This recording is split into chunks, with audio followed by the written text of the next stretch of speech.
Hello friends, நான் உங்கள் ஜுலேகா. வாங்க சமைக்கலாம். இன்றைக்கி நம்ம செய்ய போகிற டிஷ் என்னென்னு பார்த்தீங்கன்னா மட்டன் ஒயிட் குருமா. அதுக்கு தேவையான இன்க்ரீடியன்ட்ஸ்லாம் இங்கே இருக்குது, நோட் பண்ணிக்கோங்க. இப்போ அடுப்பு பற்றி ஒரு பேன் வச்சு பேன் ஹீட் ஆனோடனே தேவையான அளவுக்கு ஆயில் ஊற்றிக்கோங்க.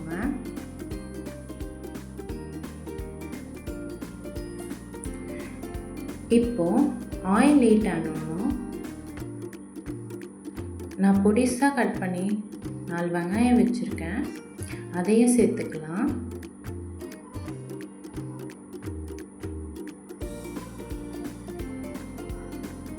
இப்போ வெங்காயம் நல்லா வதங்கணும், அப்போ தான் நம்மளுக்கு கிரேவி நல்லா திக்காக கிடைக்கும்.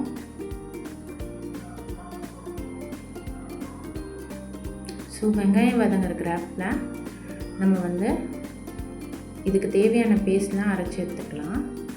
வெங்காயம், ஒரு 10 பச்சை மிளகா, அப்புறம் கொத்தமல்லி, இதை நல்லா ஃபைன் பேஸ்ட்டாக அரைச்சி எடுத்துக்கலாம். இப்போது நம்ம ஃபைன் பேஸ்ட்டாக அரைச்சி எடுத்தாச்சு. அதே ஜாரில் அரை மூடி தேங்காய், தேவையான அளவு முந்திரி, தேவையான அளவு சோம்பு,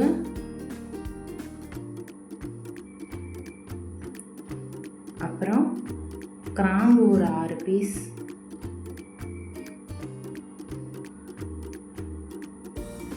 அப்புறம் பட்டை ஒரு 4 துண்டு,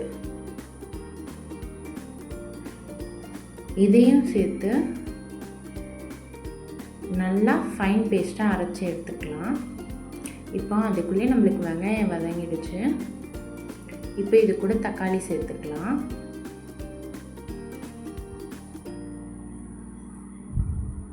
தக்காளி நல்லா வதங்கினோன்னே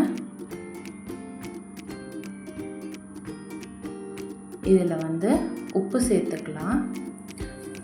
அப்போ தான் நம்மளுக்கு நல்லா வதங்கி வரும். இப்போது தேவையான அளவு மஞ்சத்தூள் சேர்த்துக்கலாம்.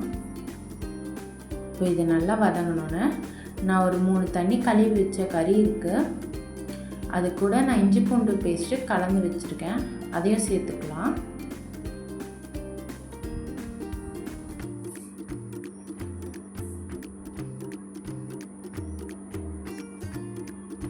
இதையும் நல்லா வதக்கிட்டு இப்போது நான் அரைச்சி வச்சுருக்க பேஸ்ட் இருக்குது, அதையும் சேர்த்துக்கலாம்.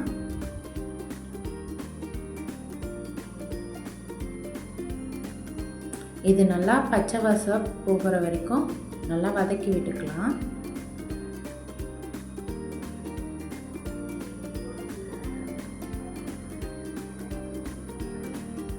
இப்போது கொஞ்சமாக தண்ணி சேர்த்துக்கலாம்.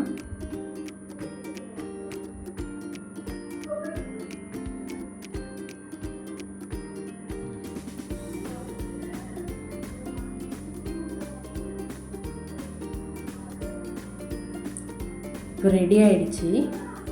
இப்போது இது நல்லா கொதி வரணும். ஒரு 10-15 நிமிஷம் விட்டால் நல்லா கறி வெந்து வரும்.